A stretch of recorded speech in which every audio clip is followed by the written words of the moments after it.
June 8, 1967 was a clear, sunny day with unlimited visibility. It was such a nice day that as the USS Liberty floated in international waters 14 miles north of the Sinai Peninsula, sailors were sunbathing on the spy ship's deck. But all wasn't as tranquil as the sunny day would convey, for June 8th also marked the fourth day of the Six-Day War, which involved Israel, Egypt, Syria, and Jordan. Monitoring this situation was the USS Liberty, a World War II freighter that had been converted into a spy vessel by the NSA, the National Security Agency. In fact, the Liberty was the most sophisticated and identifiable intelligence ship in the world at the time, with dozens of large antennae, state-of-the-art electronic intercept equipment, moon-bound satellite dishes, massive aerials, plus a TRSS comm system that sent real-time messages to the Pentagon. The Liberty also flew a large 5-by-8-foot American flag, was freshly painted with large white numbers and letters on its bow and hull, and contained no offensive weaponry except for 4 50-caliber machine guns for defensive purposes. These details are important to keep in mind because at 8 o'clock a.m., as the Liberty floated in international waters at less than 5 knots with a 5-by-8-foot American flag furling in the wind, a squadron of Israeli jets circled the ship at least a dozen times. These reconnaissance planes flew at such low levels, as close as 200 feet, that the sailors aboard the Liberty actually waved to the Israeli pilots. And, as we will show later in this documentary, those commanding these Israeli jets not only ID'd this ship as being of American origin, they also positively ID'd it as being the USS Liberty. Despite being fully aware of its status, at 2 p.m. in the afternoon, 3 unmarked Israeli Mystir and Mirage 3 fighter jets pummeled the Liberty with rockets and cannon fire. These bombers initially went after the ship's antenna and electronics dishes, in the process filling the American flag full of holes. As sailors fled for cover, Liberty crewmen hoisted a new, even larger 7-by-13-foot flag into the air.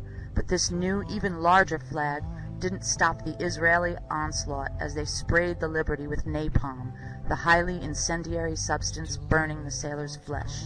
While this unprovoked act of war was taking place, radio operators aboard the Liberty tried to signal for help, but their SOS distress messages were not heard because the Israelis had deliberately jammed all 5 of the Liberty's emergency radio channels, a phenomenon that shows quite clearly that the interfering party was aware of their target beforehand and had previously zeroed in on it, for to jam a stranger's radio in such a rapid manner is virtually impossible. Unable to get help, the USS Liberty, with 8 sailors already dead and 100 wounded, including Commander William McGonigal, was a sitting duck for the Israelis, who at 2:24 p.m. sent in 3 torpedo boats loaded with thousands of pounds of explosives. With their target already in flames, the Israelis bombed the Liberty with shells, quickly killing 25 more men. As firefighters and medical personnel tried to put out fires and save their ship and crew, they were repeatedly machine-gunned by Israeli aircraft. By 3:15 p.m., after it was apparent that the Israelis didn't want to leave a single man alive, the crew abandoned ship. But as the surviving crewmen fled for their lives, Israeli warships at close range sprayed those rafts aboard the ship with gunfire, along with those carrying the wounded that had already been lowered into the water. It was a sickening display of brutality and savage inhumanity, a total lack of regard for human life. The Israelis wanted no survivors. When word eventually reached the White House, President Lyndon Baines Johnson assumed that it was the Egyptians attacking our ship, so he immediately dispatched air support, which would have reached the Liberty in 40 minutes. But then, when LBJ discovered that it was in fact the Israelis who were attacking our vessel, he immediately called off the rescue. In other words, Phantom jets already en route from the 6th Fleet were ordered to turn around and return to their point of origin. Try to let the seriousness of this situation sink in for a moment. Navy fighters launched from the aircraft carriers USS Saratoga and USS America were recalled by the White House. But the blame doesn't stop there. Defense Secretary Robert McNamara and National Security Advisor Walter Rostow at first ordered instantaneous retaliation, but upon discovering that the attack originated from Israel's Haifa base, McNamara called off the exercise. In fact, It was reported later that Robert McNamara was so irate when discovering that Liberty radio men contacted the USS America that he barked, "Tell the Sixth Fleet to get those aircraft back immediately." Due to this traitorous behavior, the USS Liberty had to wait 16 hours after the attack stopped before they were rescued by our military forces. It is the only instance in American naval history that a rescue mission was aborted while an American ship was under attack. In all, the Israeli attack on America's USS Liberty, a ship that sat almost motionless in the water with no offensive weaponry while sailors sunbathed on its deck, lasted for 2 full hours, equaling the length of Japan's infamous attack on Pearl Harbor. 821 holes were found in the ship, resulting from aircraft rockets, cannon fire, and torpedo blasts, while over 3,000 holes from Israel's machine gun fire were also counted. Far more tragically, the Israelis killed 34 Americans that fateful day, wounded 171 more, and instigated the worst U.S. naval losses since World War II. And even though U.S. Secretary of State Dean Rusk and Joint Chiefs of Staff Admiral Thomas Moore called this attack deliberate, to this day not one guilty party in Israel or the U.S. has been brought to justice. All the thoughts that always come back to us time and time again is how this thing is still being covered up after 40 years. And we know without doubt from the circumstances that it was a deliberate attack.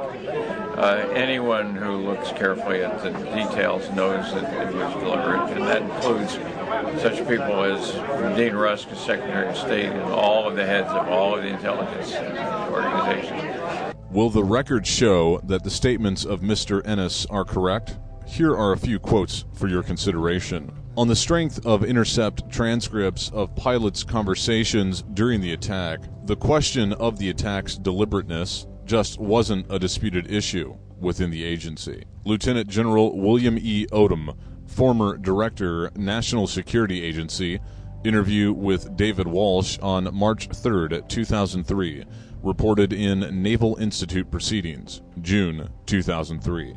Inman said he flatly rejected the Crystal thesis that the attack was an accident. Quote, "It is just exceedingly difficult to believe that the USS Liberty was not correctly identified, based on talks with NSA seniors at the time having direct knowledge of intercepted communications. No NSA official could be found who dissented from the deliberate conclusion." Admiral Bobby Ray Inman, United States Navy, Director, National Security Agency, 1977 to 1981, reported in Proceedings, June 2003.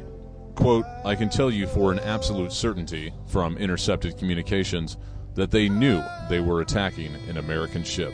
Unquote. Oliver Kirby, former Deputy Director for Operations and Production, National Security Agency. Kirby participated in the NSA's investigation of the attack and reviewed translations of intercepted communications between pilots and their headquarters, which he reports show conclusively that they knew their target was an American ship. Kirby is considered the godfather of the USS Liberty and USS Pueblo intercept programs. From telephone interviews with James Ennis and David Walsh for Friendless Fire, Proceedings, June 2003. In a handwritten note dated 26 August 1967 by NSA Deputy Director Louis W. Tordella, reacting to the Israeli court decision exonerating Israelis of all the blame for the Liberty attack, it is stated, quote, "A nice whitewash for a group of ignorant, stupid, and inept f***ers," unquote. Ladies and gentlemen, the very word secrecy is repugnant in a free and open society, and we are, as a people, inherently and historically opposed to secret societies, to secret oaths, and to secret proceedings. For we are opposed around the world by a monolithic and ruthless conspiracy that relies primarily on covert means for expanding its sphere of influence, on infiltration instead of invasion, on subversion instead of elections, on intimidation instead of free choice. It is a system which has conscripted vast human and material resources into the building of a tightly knit highly efficient machine that combines military, diplomatic, intelligence, economic, scientific, and political operations. Its preparations are concealed, not published. Its mistakes are buried, not headlined. Its dissenters are silenced, not praised. No expenditure is questioned, no secret is revealed. That is why the Athenian lawmaker Solon decreed it a crime for any citizen to shrink from controversy. I am asking your help in the tremendous task of informing and alerting the American people, confident that with your help, man will be what he was born to be, free and independent.